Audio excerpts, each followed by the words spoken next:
किसी ने बड़े कमाल की बात कही है कि अगर आपको दुखी रहना है तो सब में कमी खोजो, और अगर आपको प्रसन्न रहना है तो सब में गुण खोजो। नमस्ते दोस्तों, मैं हूं आरजे कार्तिक। एक छोटी सी कहानी सुनाता हूं एक जुआरी की। उसको जुआ खेलने की इतनी आदत पड़ चुकी थी कि वो छूट ही नहीं रही थी। घर वालों को लगा शादी करा देंगे तो शायद आदत छूट जाएगी। उसकी शादी करा दी। उसकी पत्नी उसे बहुत समझाती थी कि सबसे दूर रहिए, सट्टेबाजी ठीक नहीं है, सब कुछ बिक जाएगा एक दिन, देखना आप। लेकिन उसे फर्क नहीं पड़ता था और धीरे धीरे पत्नी की बात वाकई में सच होती जा रही थी। सामान बिकता चला जा रहा था, सब कुछ खत्म होता चला जा रहा था, लेकिन उसकी आदत नहीं छूट रही थी। एक दिन ऐसा आया कि उसके घर में सिर्फ 100 रुपए बचे, आखिरी नोट। बीवी को जाकर कहने लगा कि 100 रुपए दे दो, एक बार और जाता हूं। तो बीवी ने कहा कि ये तो छोड़ दो, अब कुछ भी नहीं बचा है। तो उस व्यक्ति ने कहा कि अगर ये मैं छोड़ भी दूंगा तब भी खर्च हो जाएगा, ये नोट बचने वाला नहीं है, एक बार आखिरी बार जाकर के किस्मत आजमाना चाहता हूं।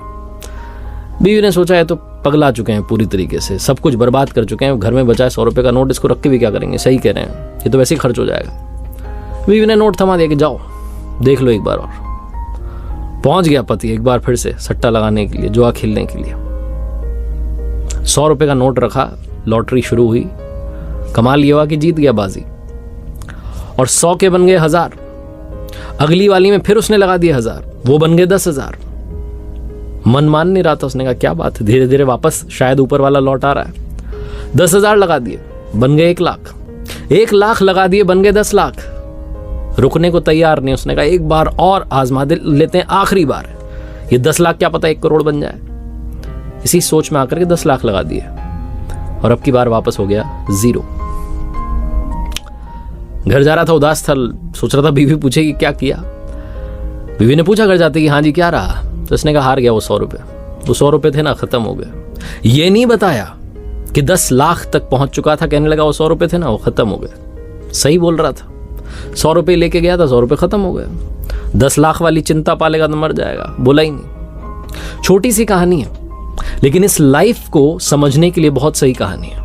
ये कहानी जुआरी की और 100 रुपए की सट्टेबाजी की नहीं, ये कहानी आपकी हमारी है।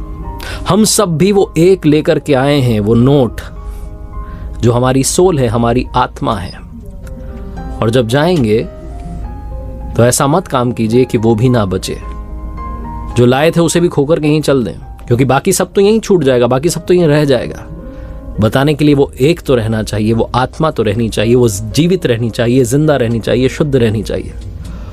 और उसकी शुद्धि के लिए बहुत सारे तरीके हैं। आप दूसरों की मदद कर सकते हैं, दूसरों में गुण खोजना शुरू कर सकते हैं, दुनिया में मुस्कान बांटना शुरू कर सकते हैं, अपने अड़ोसी पड़ोसी का ख्याल रखना शुरू कर सकते हैं। आप मेडिटेशन कर सकते हैं, ध्यान कर सकते हैं, अपनी सोल को प्योर कर सकते हैं। बस याद रखिएगा कि कहीं ऐसा ना हो कि जब अंत समय आए तो वो एक भी आपके पास ना बचे, आप शून्य लेके जाएं। एक बार फिर से वही बात जो अक्सर आपसे कहता हूं, ऊपर वाले के आशीर्वाद, अपनी मेहनत और अपनों के प्यार के साथ कर दिखाओ कुछ ऐसा कि दुनिया करना चाहे आपके जैसा।